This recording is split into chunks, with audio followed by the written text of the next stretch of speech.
مال اللہ سب کو دیتا ہے مگر دین اسی کو دیتا ہے جس سے اللہ محبت کرتا ہے۔ پیارے آقا علیہ الصلوۃ والسلام آپ نے ارشاد فرمایا کہ اللہ رب ذوالجلال تمہارے درمیان اخلاق کو اسی طرح تقسیم کرتا ہے اور اسی طرح تقسیم کر دیا ہے جس طرح تمہارا رزق تقسیم فرما دیا ہے، اور اللہ رب ذوالجلال جس سے محبت فرماتا ہے اسے بھی دنیا دیتا ہے، اور جس سے محبت نہیں کرتا اسے بھی دنیا دیتا ہے، مگر دین صرف اسی کو عطا فرماتا ہے جس سے رب العالمین محبت کرتا ہے۔ اب اس پر دوبارہ سے غور کیجئے، میں پھر عرض کر دیتا ہوں۔ آقا علیہ السلام نے ارشاد فرمایا کہ اللہ تبارک و تعالی نے تمہارے درمیان اخلاق کو اسی طرح تقسیم کر دیا جس طرح تمہارا رزق تقسیم فرمایا ہے، اور اللہ رب ذوالجلال جس سے محبت فرماتا ہے اسے بھی دنیا دیتا ہے، اور جس سے محبت نہیں کرتا اسے بھی دنیا دیتا ہے، مگر دین صرف اسی کو عطا فرماتا ہے جس سے پروردگار عالم محبت فرماتا ہے۔ دوستو،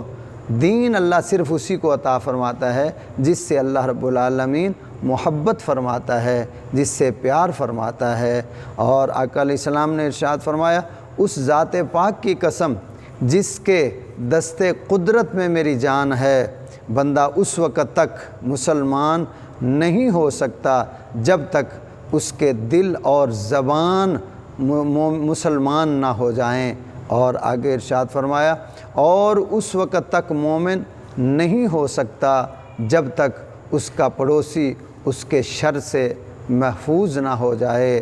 اور صحابہ اکرام رضوان اللہ تعالی علیہم اجمعین نے عرض کی، یا رسول اللہ صلی اللہ علیہ وآلہ وسلم، اس کے شر سے کیا مراد ہے؟ تو آپ آقا علیہ الصلوۃ والسلام نے ارشاد فرمایا، اس کی بددیانتی، شر سے مراد اس کی بددیانتی اور ظلم ہے۔ اور فرمایا، جو بندہ مال حرام کما کر صدقہ کرے گا اس کا صدقہ قبول نہیں ہوگا، یعنی کہ کچھ لوگ رشوت لے کر، سود لے کر اور ظلم کا مال کما کے، یتیم کا مال کھا کے اور لے کے، چھین کے، قبضہ کر کے، حرام کا مال شامل کر کے پھر وہ کہتے ہیں چلیں اس سے زکوٰۃ دے دی جائے اور اس سے صدقہ دے دیا جائے، خیرات کر دی جائے اور اس سے حج کر لیا جائے۔ تو دوستو، اس طرح حرام مال سے آقا علیہ السلام ارشاد فرماتے ہیں کہ وہ صدقہ کرے گا تو اس کا صدقہ قبول نہیں ہوتا، اور اسے کسی کام میں بھی خرچ کرے گا تو اس کے خرچ میں برکت نہیں ہوگی، اور جو کچھ ترکے میں چھوڑ کر مرے گا، یعنی جو کچھ یہ اپنی وراثت میں چھوڑ کر دنیا سے فوت ہو جائے گا، مر جائے گا، تو فرمایا وہ جہنم کی طرف اس کا زاد راہ ہوگا، یعنی وہ جہنم کا سامان خود اپنے لیے تیار کر کے جا رہا ہے۔ اور ارشاد فرمایا کہ اللہ رب ذوالجلال برائی کو برائی سے نہیں مٹاتا مگر